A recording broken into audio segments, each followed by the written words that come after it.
سلام دوستان، میخوام یه فیلتر شکن یا در واقع یه VPN فوق پرسرعت بهتون معرفی کنم.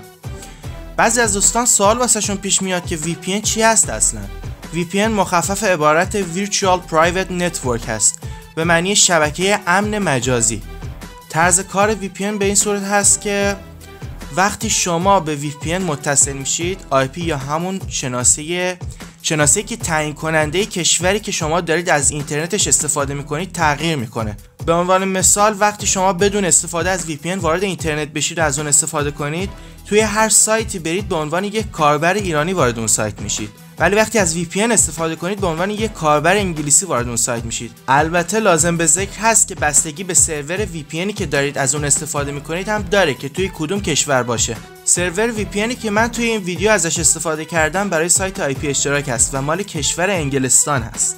لازم به ذکر هست که برای استفاده از این VPN نیاز هست که از سایت IP اشتراک اقدام به خرید اکانت VPN کنید. آدرس سایت خرید اکانت رو زیر ویدیو داخل قسمت توضیحات ویدیو نوشتم و شما میتونید با مراجعه به سایت اکانت مورد نظرتون رو خریداری کنید. بعد از اینکه اکانت رو خریداری کردید، میتونید با استفاده از یوزرنیم و پسوردی که در اختیارتون گذاشته میشه از سرویس های فوق العاده سایت IP اشتراک روی تمامی سیستم عامل ها اهم از ویندوز، مک، لینوکس، اندروید، iOS، ویندوز فون و بلکبری استفاده کنید. الان من سرعت VPNی که میخوام بهتون معرفی کنم رو براتون تست میکنم. با ادامه ویدیو با ما همراه باشید.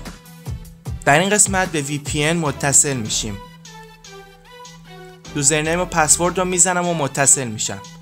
نگران نحوه اتصالم نباشید. بعد از خرید از سایت IP اشتراک تمام آموزش‌های اتصال و نرم افزارهای مورد نیاز براتون ایمیل میشه. همون موقع بعد از خرید روی صفحه میتونید اطلاعات اکانتتون و شیوه اتصال رو مشاهده کنید.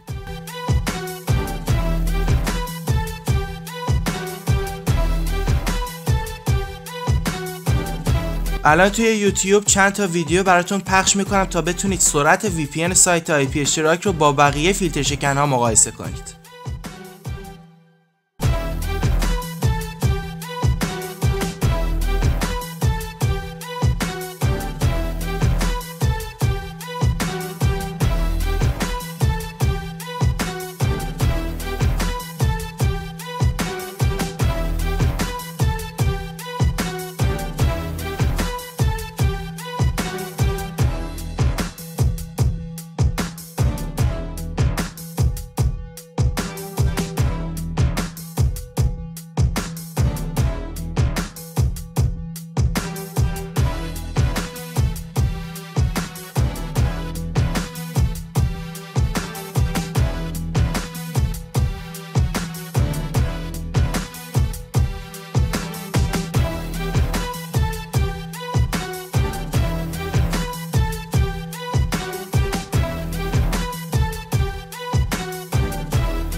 الان این قسمت تبلیغات خود یوتیوب هست که روی فیلم ها میذاره. تبلیغ رو اسکیپ کردم، ردش کردم. میتونید پایین ببینید که ویدیومو که الان داره پخش میشه جلوتر از خودش داره ویدیو لود میشه. سریعتر از پخش ویدیو خود ویدیو داره لود میشه. این نشون دهنده سرعتش هست.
لطفاً جهت خرید اکانت از سایت به توضیحاتی که زیر ویدیو نوشتم مراجعه کنید و به آدرس سایتی که داخل توضیحات نوشتم وارد بشید و اکانتتون رو خریداری کنید.